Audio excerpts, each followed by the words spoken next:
After 1 hour வெயிட்க்கு அப்புறம் எங்களுக்கு கனெக்டிங் ஃப்ளைட் கிடச்சிச்சு, Dubai to London. So flight கிடச்சதும் அனௌன்ஸ் பண்ணியிருந்தாங்க. ஸோ அதுக்கப்புறம் வந்து நாங்கள் சீட்டில் எல்லாருமே செட்டில் ஆகிட்டோம். செட்டில் ஆகி முடித்ததும் ஃப்ளைட் டேக் ஆஃப் ஆக ஆரம்பிச்சிருச்சு. ஸோ இனிஷியலாக இதுதான் துபாயோட வியூ.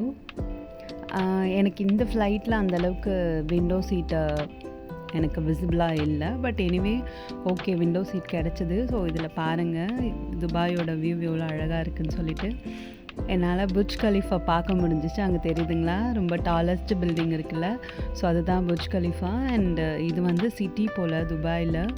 ஸோ நிறைய ஹையஸ்ட் பில்டிங்ஸ் இருந்துச்சு. ஸோ வியூவே பார்க்குறதுக்கு ரொம்ப அழகாக இருந்தது.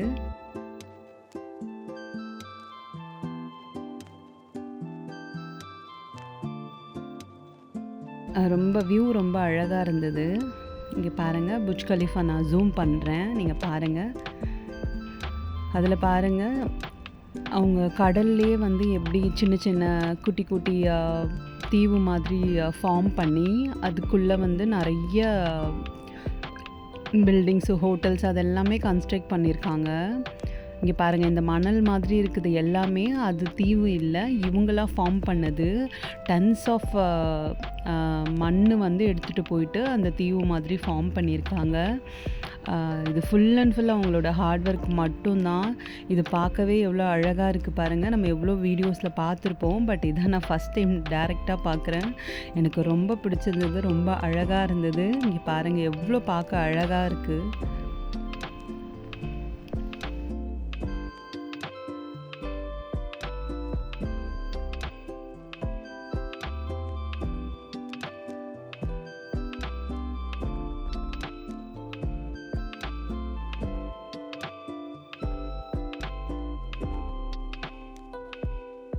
நெக்ஸ்ட் ஒரு 1 hourக்கு அப்புறம் எங்களுக்கு மீல் வந்துச்சு. இதுவும் நம்ம சூஸ் பண்ணுற மீல் தான். நான் இந்தியன் மெனு தான் சூஸ் பண்ணியிருந்தேன். ஃபுட் எல்லாமே ரொம்ப நல்லா இருந்துச்சு.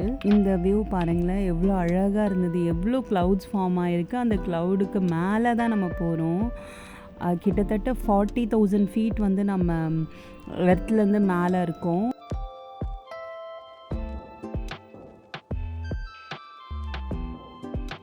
நெக்ஸ்ட் ஒரு 1/2 hour கழிச்சு கிட்ஸோட ஸ்பெஷல் வந்துச்சு. அதில் ஒரு ஃப்ரூட்டி இருந்துச்சு, ஒரு பேக் இருந்தது. நெக்ஸ்ட் ஒரு புக் மாதிரி கொடுத்துருந்தாங்க, கலர் பண்ணுறது, பசில் சால்வ் பண்ணுறது, ப்ளஸ் க்ரையான்ஸ் எல்லாமே கொடுத்துருந்தாங்க கிட்ஸ் என்டர்டெயின் பண்ணுறதுக்காக. ஸோ கிட்ஸுக்கும் நல்ல டைம் பாஸ் ஆச்சு இது கொடுத்ததுனால. ஸோ என்னோடய பையன் ரொம்ப என்ஜாய் பண்ணான். நெக்ஸ்ட்டு இது மட்டும் இல்லாமல் கிட்ஸுக்கு நிறைய சாஃப்ட் டாய்லாம் கொடுத்தாங்க, லைக் எமிரேட்ஸ்ன்னு போட்டு நிறைய சாஃப்ட் டாய்லாம் கொடுத்தாங்க. அவன் ரொம்ப என்ஜாய் பண்ணான். நெக்ஸ்ட்டு இந்த வியூ பாருங்களேன், நம்ம ஃப்ளைட்டுக்கு கீழே இன்னொரு ஃப்ளைட் வந்து போகுது. அது நமக்கு எவ்வளோ குட்டியாக இருக்குது பாருங்கள். ஐ மீன் லைக் அவங்க ஹாஃப் ஆஃப் த டிஸ்டன்ஸில் அவங்க ட்ராவல் பண்ணுறாங்க போல், நம்ம அவங்களுக்கும் மேலே ட்ராவல் பண்ணுறோம். ஸோ எனக்கு பார்க்க எவ்வளோ அழகாக இருக்குது பாருங்கள், ரொம்ப சின்னதாக தெரியுது இதிலேருந்து பார்க்க. ஸோ நல்லா என்ஜாய் பண்ணேன் நான் இந்த வியூ பார்த்து.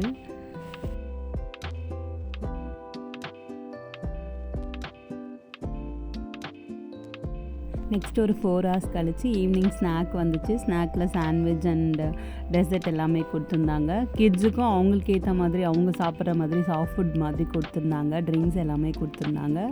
ஸோ ஈவினிங் ஸ்நாக்ஸும் நாங்கள் முடிச்சிட்டோம். எனக்கு ஃப்ரண்டில் இந்த டிஸ்பிளேயில் நான் செக் பண்ணிகிட்டே இருந்தேன், எங்கே போயிட்டுருக்கோம்னு சொல்லிட்டு.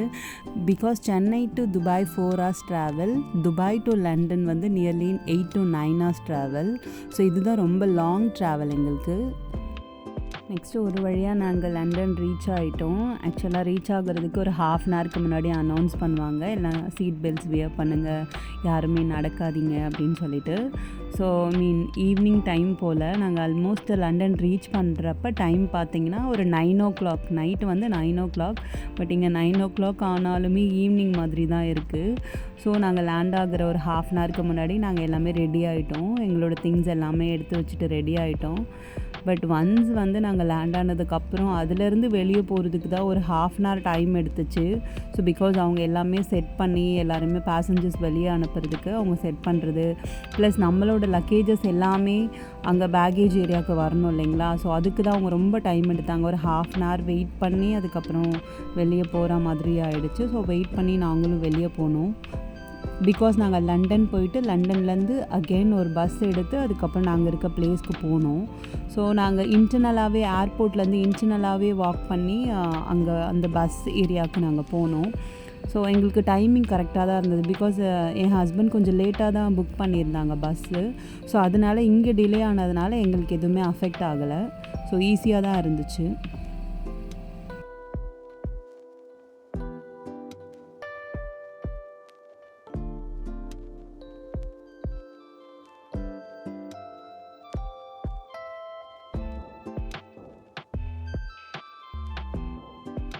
நெக்ஸ்ட் நாங்கள் ஃப்ளைட்லேருந்து இறங்கி நாங்கள் வாக் பண்ண ஸ்டார்ட் பண்ணிட்டோம் அந்த பஸ் டெர்மினலுக்கு போகிறதுக்கு. ஸோ நாங்கள் லேண்டான பிளேஸ்லேருந்து பஸ் டெர்மினல் வந்து ரொம்ப லாங்கில் இருந்தது. ஆல்மோஸ்ட் ஒரு 2 கிலோமீட்டர்ஸ் கிட்ட இன்டர்னலாகவே நாங்கள் நடக்கிற மாதிரி இருந்துச்சு. ஸோ வெரி லாங் டிஸ்டன்ஸ், கொஞ்சம் கஷ்டமாக தான் இருந்துச்சு ஹேண்ட் லக்கேஜ் வச்சுட்டு பாப்பாவை வச்சுட்டு போகிறதுக்கு. பட் எனிவே கொஞ்சம் மேனேஜ் பண்ணிட்டோம். ரொம்ப தூரம் வாக் பண்ணுற மாதிரி இருந்தது.